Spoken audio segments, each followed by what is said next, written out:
नमस्ते दोस्तों, सत्ता और समाज के किस्सों में आपका स्वागत है। मैं हूं आपका साथी श्रवण छात्र। दोस्तों, संविधान निर्माण समिति की श्रृंखला में हम 3 लोगों पर बात कर चुके हैं। संविधान निर्माण समिति में हरियाणा की तरफ से 9 लोग थे।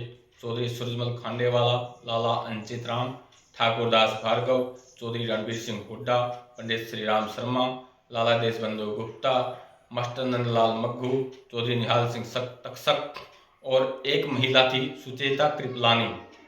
दोस्तों, आज संविधान निर्माण समिति की श्रृंखला में हम बात करेंगे एक ऐसे महापुरुष की जिसने सारी उम्र चौधरी छोटू राम के आदर्शों और सिद्धांतों पर चलकर गरीब किसान मजदूर की लड़ाई लड़ी। चौधरी सूरजमल खांडेवाला। चौधरी सूरजमल का जन्म 1899 में हिसार जिले के प्रसिद्ध गांव खंडाखेड़ी में हुआ था। इनका गांव को राजनीतिक लोगों का गांव भी कहा जाता है, क्योंकि 5-5 लोग मंत्री इनके गांव से रह चुके हैं। आपका विवाह 1913 में फूलन देवी के साथ हुआ था। आपने प्राइमरी की परीक्षा गांव के ही प्राइमरी स्कूल से पास की। उसके बाद 10वीं की परीक्षा में आप हिसार से पास की और पूरे पंजाब में प्रथम श्रेणी में उत्तीर्ण हुए। उस समय आपको उस जमाने के जाने माने समाज सेवी, सबसे बड़े दानवीर सेठ सज्जू राम लांबा ने आपको स्कॉलरशिप भी दी थी।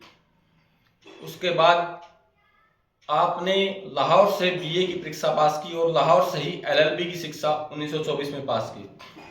आप जाट समाज के हिसार जिले के सबसे पहले वकील थे। ब्राह्मण, राजपूत और पंजाबी लोगों में वकील थे, लेकिन जाट समाज में आपसे पहले कोई वकील नहीं था। 1924 में आपने सबसे पहले वकालत की परीक्षा पास की थी।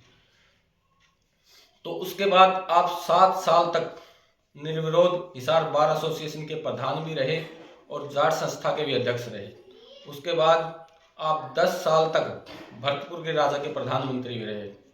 आपने पहला चुनाव 1928 में डिस्ट्रिक्ट बोर्ड से लड़ा, जिसको आज हम जिला परिषद कहते हैं। उस जमाने में इनका नाम डिस्ट्रिक्ट बोर्ड होता था। संयुक्त पंजाब में 5 ही लोग डिस्ट्रिक्ट बोर्ड के सदस्य होते थे, चेयरमैन होते थे। और आप 1928 में डिस्ट्रिक्ट बोर्ड के चेयरमैन बने गए और अनेकों स्कूलों को आपने अपग्रेड करवाया। 1937 में आपने पहला चुनाव हांसी विधानसभा से लड़ा। चौधरी लाजपत राय, जो कि सिसाई गांव के थे, कांग्रेस पार्टी से थे, उनको आपने हराया और आप विजयी हुए। उसके बाद आपने बहुत ही जनहितैषी कार्य किए। चौधरी छोटू राम की पार्टी यूनियनिस्ट पार्टी जो थी, उसको जमींदारा लीग भी कहते थे।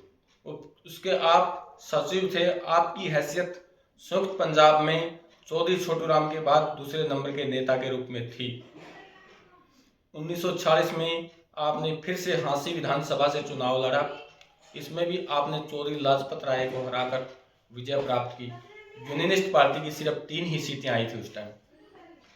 1940 में ही आप संविधान निर्माण समिति की जो पंजाब की तरफ से सदस्य चुने गए थे, उनमें से आप भी एक थे और आपने अनेक वाद विवादों में हिस्सा लिया और गरीब और मजदूरों के ऊपर, किसानों के ऊपर जो आपका भाषण था, उसको काफी सराहना मिली। जो चौधरी छोटू राम की मृत्यु हो गई तो पार्टी की जिम्मेदारी चौधरी सूरजमल, चौधरी टीकाराम और चौधरी छोटू राम के भतीजे श्रीचंद के ऊपर आ गई। आप तीनों लोगों ने यूनियनिस्ट पार्टी की जिम्मेदारी को बखूबी संभाला। 1952 में आपने पहला चुनाव नारनौंद विधानसभा से यूनियनिस्ट पार्टी की टिकट पर लड़ा, लेकिन आपके ही गांव के चौधरी स्वरूप सिंह के हाथों आप हार गए। जैसे मैंने शुरू में जिक्र किया था कि इस गांव को पॉलिटिशियन लोगों का गांव भी कहा जाता है। स्वरूप सिंह भी बहुत पुराने नेता थे।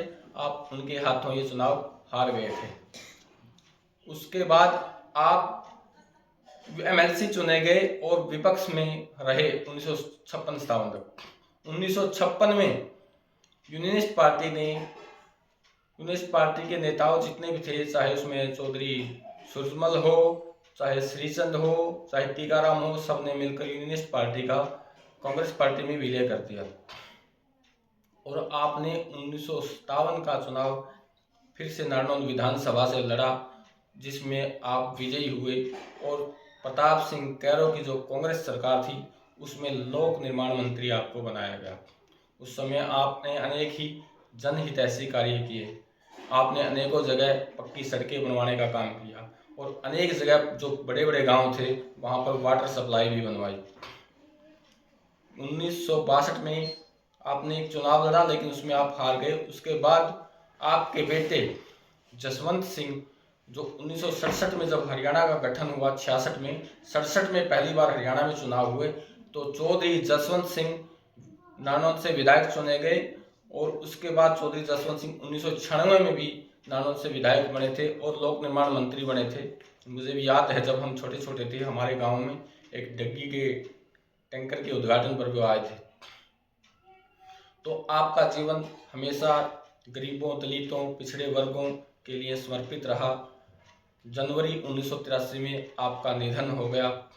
तो दोस्तों, सूर्यवंशी जी एक व्यक्ति नहीं, विचारधारा ही नहीं, एक बल्कि आम जन जन की आवाज़ थे।